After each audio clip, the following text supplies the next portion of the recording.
पेड़ सोखता है, फिर से इसको जरा भीतर उतरने दीजिए छाती में, ताकि ये पेड़ पेड़ की रट लगाना बंद करो। पेड़ सोखता है अधिक से अधिक 20 से 30 किलो। और हम बात कर रहे हैं वो अमेजन वाले वृक्षों की, ये छोटे मोटे पेड़ों की नहीं बात कर रहे। जैसे हमारे यहाँ पे ये एल्स्टोनिया है, ये एल्स्टोनिया नहीं वृक्ष कहलाता। बच्चा कितना उत्सर्जित करता है, बोलो बोलो, 60,000 किलो। तो वृक्ष का है, साल में वो अधिक से अधिक बेचारा पूरा पंपिंग करेगा, सूखेगा तो 20-30 किलो कार्बन डाइऑक्साइड वो अपना ले लेगा, उसकी लकड़ी बना देगा।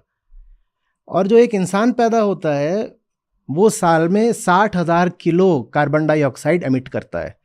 अब बताओ पेड़ लगाने से कुछ होगा? एक पेड़ 20-30 किलो अधिक से अधिक बेचारा सूख पाएगा, इससे ज्यादा उसकी औकात नहीं है। जबरदस्त वृक्ष भी अधिक से अधिक 30-35 किलो सूख लेगा। और वो ऐसा नहीं कि तुमने आज लगाया तो आज सूखना शुरू करेगा। पहले तो उस बेचारे को बचना चाहिए, पहले तो वो बचे। आप जानते हो कि इसमें एफॉरेस्टेशन, आपने वो टर्म यूज करी, एफॉरेस्टेशन में सक्सेस रेट क्या है? ये सब आपको पता करके आना चाहिए सवाल पूछने से पहले। एफॉरेस्टेशन में जो सर्वाइवल रेट है वो 2% से 15% का है। वो भी जब वो किसी ऑर्गेनाइज्ड एजेंसी द्वारा करा जाता है। ये नहीं कि आपने अपने घर में लगा दिया, मोहल्ले में लगा दिया, उसमें तो शायद और कम होगा। जब सरकार या एनजीओज वगैरह करते हैं तो भी उन्हें 2 से 15% का सक्सेस रेट मिलता है। 2 से 15% मतलब समझ रहे हो कि अगर 10 लगाते हैं तो उसमें से एक पेड़ बचता है, बाकी बकरी खा गई, पानी नहीं दिया, कुछ हो गया, वो मर गया। मर गया माने उसको वृक्ष बनने में बहुत समय लगता है, उतने समय तक वो जी नहीं पाया। ये नहीं कि आज ही मर गया, आज मर सकता है, 1 साल बाद मर सकता है, 2 साल बाद मर सकता है, 4 साल बाद मर सकता है, पर वो पूरा वृक्ष नहीं बनने पाया। पूरा वृक्ष अगर बन भी जाए तो अपने पीक एब्जॉर्प्शन पीरियड में वो 30 किलो कार्बन डाइऑक्साइड प्रतिवर्ष सोखेगा, सिर्फ 30 किलो प्रतिवर्ष। और एक इंसान जो पैदा हुआ है वो 60,000 किलो प्रतिवर्ष निकालेगा। एक इंसान जो पैदा हुआ है वो 60,000 किलो प्रतिवर्ष निकालेगा। एक पेड़ बेचारा 20-30 किलो सूखेगा। बताओ पेड़ क्या कर सकता है? पर हम अपने आप को धोखा देने में माहिर हैं। हम अपने आप को बता रहे हैं कि नहीं, मैं अपनी जिंदगी वैसे ही चलाऊंगा, आबादी वैसे ही बढ़ाऊंगा, मैं पेड़ लगाऊंगा। तुम्हारे पेड़ लगाने से कुछ नहीं होगा। तुम्हारी जो लाइफस्टाइल है ना, वो पेड़ों की लाश पर बनी है। तुम 2 पेड़ लगाते हो, तुम 10 पेड़ खाते हो। तुम जिन तरीकों से जी रहे हो वो तरीके संभव ही नहीं है वनों के विनाश के बिना। और आप अपने आप को धोखा देने के लिए, अपनी नजर में पाक साफ रहने के लिए 2 पेड़ 5 पेड़ लगा देते हो, 20 पेड़ लगा देते हो। उससे क्या हो जाएगा? किसको धोखा दे रहे हैं हम? ये पेड़ लगा करके हम किसको बेवकूफ बना रहे हैं? अमेजन के जंगल कट रहे हैं हमारी लाइफस्टाइल की वजह से। 2 पेड़ लगा रहे हो और जिंदगी ऐसी जी रहे हो कि 2000 पेड़ कटने पड़ रहे हैं हमारी लाइफस्टाइल के लिए, एक एक आदमी की। तो 2 पेड़ लगा के क्या मिलेगा? हमारा कुछ भी ऐसा नहीं है जो नेचुरल रिसोर्स इंटेंसिव ना हो। हमारी एक एक सांस प्रकृति के विनाश पर आधारित है। ऐसा नहीं कि वो आवश्यक है, पर हमारी विचारधारा ऐसी, आइडियोलॉजी ऐसी है, जो हमारा फिलोसॉफिकल इंडोक्ट्रिनेशन हो गया है। हमें जीवन जीने का जो तरीका बता दिया गया है वो तरीका ही यही है कि प्रकृति के विनाश के बिना हम जी ही नहीं सकते।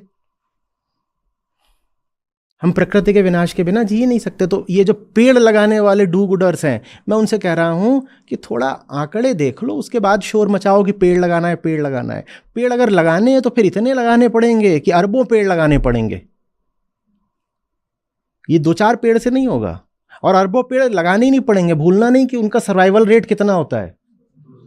तो जितने पेड़ चाहते हो कि बचें उसके 10 गुना लगाने पड़ेंगे। जितने पेड़ चाहते हो कि बचें उसके 10 गुना पेड़ लगाओ, और फिर उनको तब तक पालो पोसो जब तक कि वो कम से कम 5-10 साल में बड़े वृक्ष ना बन जाए। तो ये तो पेड़बाजी हुई, इसको समझना बहुत जरूरी था। ये स्पष्ट हो गया पेड़ होगा। अब इस पे और बोलेंगे जितना मतलब गला अनुमति देगा। अब इस पर आते हैं जो दूसरी बात है इनकी कि फॉसिल फ्यूल मत जलाओ, फॉसिल फ्यूल मत जलाओ, उससे हो जाएगा। इसमें क्या चल रहा है? इसमें यह चल रहा है कि हम इलेक्ट्रिक व्हीकल लेकर के आएंगे, उससे हो जाएगा। इलेक्ट्रिक व्हीकल बिना आंकड़े देखे आप फिर से आ जाते हो, और मैं 100 बार बोलता हूं आओ तो आंकड़े लेकर आओ। एक ईवी जो होती है, इलेक्ट्रिक व्हीकल, वो अपने पूरे लाइफ साइकिल में जो एक फॉसिल फ्यूल कार होती है, इंटरनल कंबशन इंजन वाला जो व्हीकल होता है, उसकी अपेक्षा बस 25 से 50% कम एमिशन करती है। आपको खुशी होना चाहिए, ताली बजाओ बच्चा लोग। माने अगर आपके पास एक पेट्रोल या डीजल गाड़ी होती और उसकी जगह आपने क्या ले ली? ईवी ले ली, तो पेट्रोल गाड़ी अगर 100 यूनिट कार्बन डाइऑक्साइड एमिट करती, तो आपकी जो ईवी है वो 50 से 75 एमिट करती है अपने पूरे लाइफ साइकिल में, जिसमें मैन्युफैक्चरिंग और फिर उसकी रिसाइकलिंग, डिस्पोजल सब इन्वॉल्व है। तो खुश होने की बात है, हो जाए खुश? नहीं, क्योंकि हमने आंकड़े पूरे नहीं देखे। साधारण सा एक गूगल करो कि अमेरिका में 1000 लोगों पे कितनी कारें हैं और भारत में 1000 लोगों पे कितनी कारें हैं। करो जरा सा, जल्दी से करो भाई। अमेरिका में 1000 लोगों पे लगभग 1000 ही कार हैं, अगर मेरे आंकड़े दुरुस्त हैं तो। और भारत में लगभग 7.5% घरों में कार है। अगर हम एवरेज फैमिली साइज 5 या 6 मान लें भारत में, तो इसका मतलब हुआ कि भारत में 500 लोगों पे कितनी कार हुई? 7.5।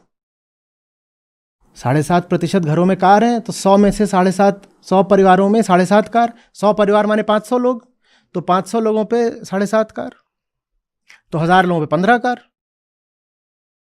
ठीक जा रहा हूं, कुछ गड़बड़ कर रहा हूं? जी, भारत का अनुमान है कि 2022 में भारत में 24 पैसेंजर व्हीकल्स थे पर 1000। हाँ, तो मैंने 15 बोला, उसको 24 मान लो, ठीक है, क्योंकि मैंने एवरेज फैमिली साइज 5 ले ली है, वो 5 से घट के 4 हो गई होगी, तो इसीलिए शायद 400 लोगों पे 7.5 था, तो 400 पे 7.5 लोगे तो 1000 पे फिर वो आ जाएगा इतना 24। ठीक है। और अमेरिका में 860 से 910 के बीच में। 860 से 910, मैंने माना था 1000 ही है, वो 900 मान लो, ठीक है, 860 से 910। अमेरिका में 1000 लोगों पे 900 गाड़ियां हैं, 900 कार, ठीक है। अभी ऑथेंटिक डेटा आ गया, अप्रोक्सीमेट भी नहीं है। अमेरिका में 1000 लोगों पे कितने हो गई? 900 कारें हो गई। भारत में 1000 लोगों पे कितनी कार हो गई? 24। ईवी क्या करता है कि आपका एमिशन मान लो 30% कम कर देता है। 30% आप एमिशन कम कर लो, लेकिन भारत को तो क्या बनना है? अमेरिका। भारत को क्या बनना है? अमेरिका। अमेरिका बनने के लिए जरूरी है कि भारत जो अपनी व्हीकल डेंसिटी है, per capita number of cars जो है, उसको 30 गुना करे। 24 को 30 से अगर गुणा भी कर दोगे तो कितना हो गया? 720। वो तब भी अमेरिका जितना नहीं हुआ। और हम तो विकास का क्या मतलब समझते हैं? यही भाई, ऑटो उद्योग की तरक्की होनी चाहिए, घर घर में कार आनी चाहिए, यही तो विकास है ना। तो कुल 1000 में बेचारे भारतीयों के पास कुल 24 ही तो कार है, 1000 आदमी पे कुल 24 कार है। तो विकास का मतलब ही क्या हुआ अनुज? 24 कार को कम से कम कितना कर दें? 30 गुना तो करें, तब भी हम अमेरिका की टक्कर में बराबर नहीं आएंगे। 24 को 30 गुना भी कर दोगे तो 1000 लोगों पे कितनी कार हो गई? 720। और अमेरिका में 1000 लोगों पे कितनी कार है? तो 30 गुना हम करना चाहते हैं, और इलेक्ट्रिक व्हीकल लोगे तो 30% कम होगा। और 30 गुने में 30% कम कर दो तो भी क्या हो जाएगा? कितने गुना बढ़ गया? 21 गुना।